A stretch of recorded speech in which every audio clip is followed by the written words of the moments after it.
So if you have one of these Hoover WindTunnel vacuums, bagless, and it's got one of these cord rewinds, I'll show you guys how to replace it. But I only picked this thing up to show you guys how to do this.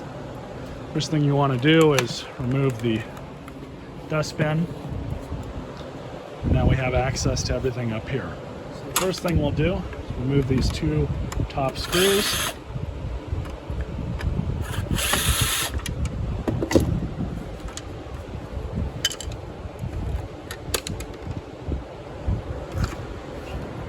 That just lifts off like this.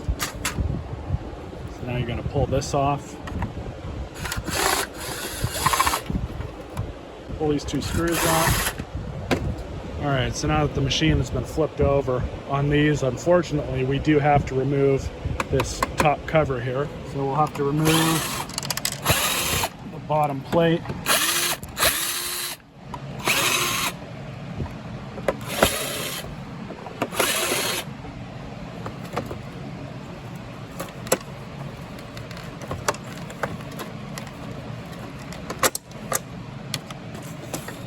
That's off. Take the brush roll out and the belt.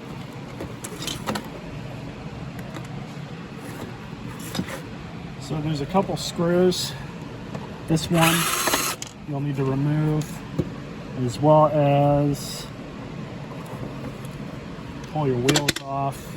Got one right here, another one back here. So you'll remove that one. And there's another one here.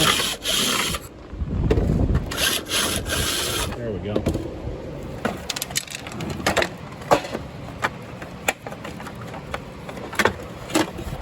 Now we have better access to the rest of the machine. And what you're going to need to take off now are these two brackets.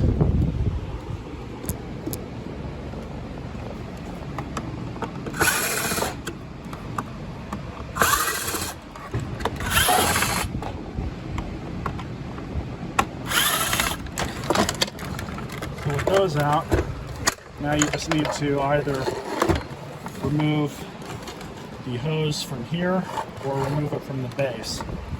I'm going to remove it from the body.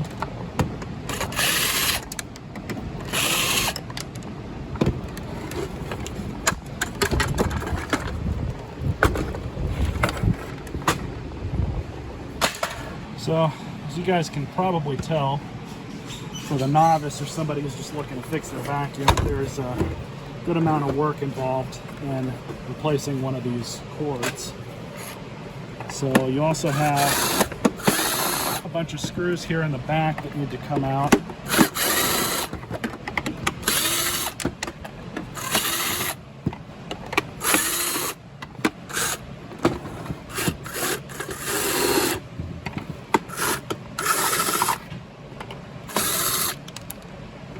Just going to take these off to get them out of the way. And I think you have to take that one out.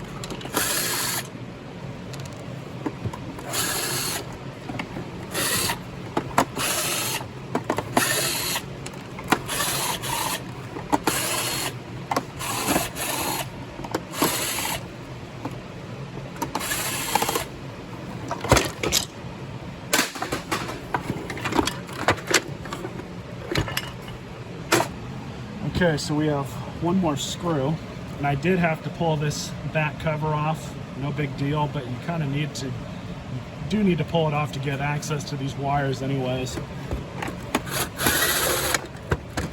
So with all these perimeter screws removed, you can now remove the cover like that. So now you have access to the motor. And you do have to remove this to get access to these two screws right here. So in the event that you want to replace your cord winder for whatever reason,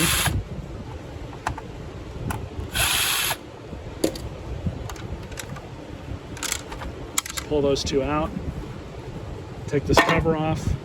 But in order to remove this, you have to have access back here to the wiring. So these white wires and these black wires. So this goes up to the switch.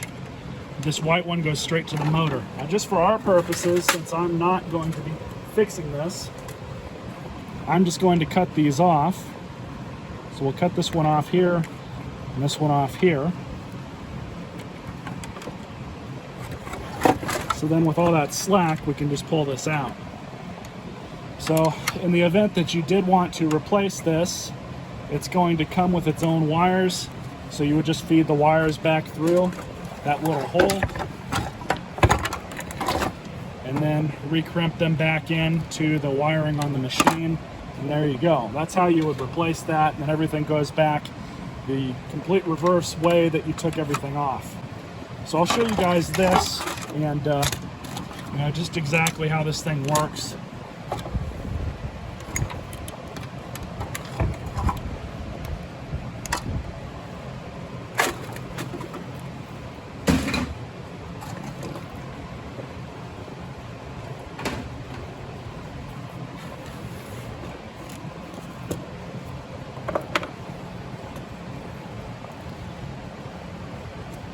So the idea with these is they're not user serviceable. They're not meant to be. Now, I haven't done a Hoover, but I've done a Bissell and a couple other machines and Electrolux. And you can restring new cords into these. You're gonna pay anywhere from $10 to $20 for a new cord from Amazon, depending on how long you wanna go. I think these are only like 25-foot cords or something like that, so they're relatively short. So you have two screws right here. So in the event that you were to pull that coil off, you would want to somehow wrap a zip tie or something around each side, and then you can pull it off and kind of move it around and get it off of there.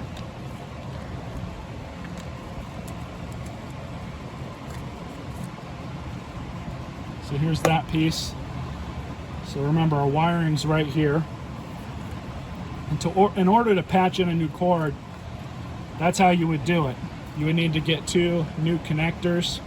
That's the easiest way. I wouldn't want to try and crimp on right here. You're adding more bulk into a place that there really isn't meant to be anything else in there other than the cord. So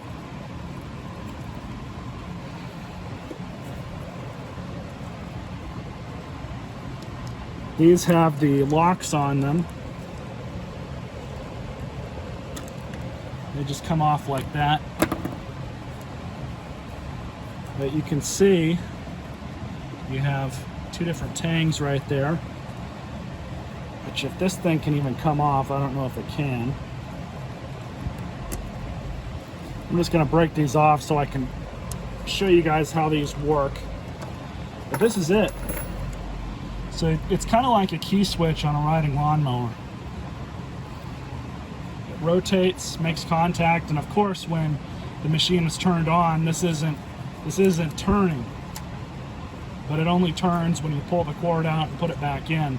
So they have a little bit of dielectric grease. That's probably what that is. And it just makes contact like that. And it doesn't actually move the wiring. It just makes, that's all it does, is it makes it so this can move and the rest of it can't. So like I said, I've replaced cords in these before. And most machines that have this, Bissells, Hoovers, Eurekas, they're not worth fixing. If you want to fix the machine, the best way to do that is to just replace this whole assembly that comes with a new cord. It's a lot easier. And on these machines that you can buy brand new for $80, that's, if you even want to fix it, that's the only way I would recommend it. If you were to take it to a vacuum shop, they're probably going to charge you at least, I don't know, half or 3/4 of the value of a new one. They'll probably try and sell you a new vacuum. So my advice would just be to buy a new vacuum, but those of you that want to see what's involved, that's what's involved. Hope you guys enjoyed this video and stay tuned for more.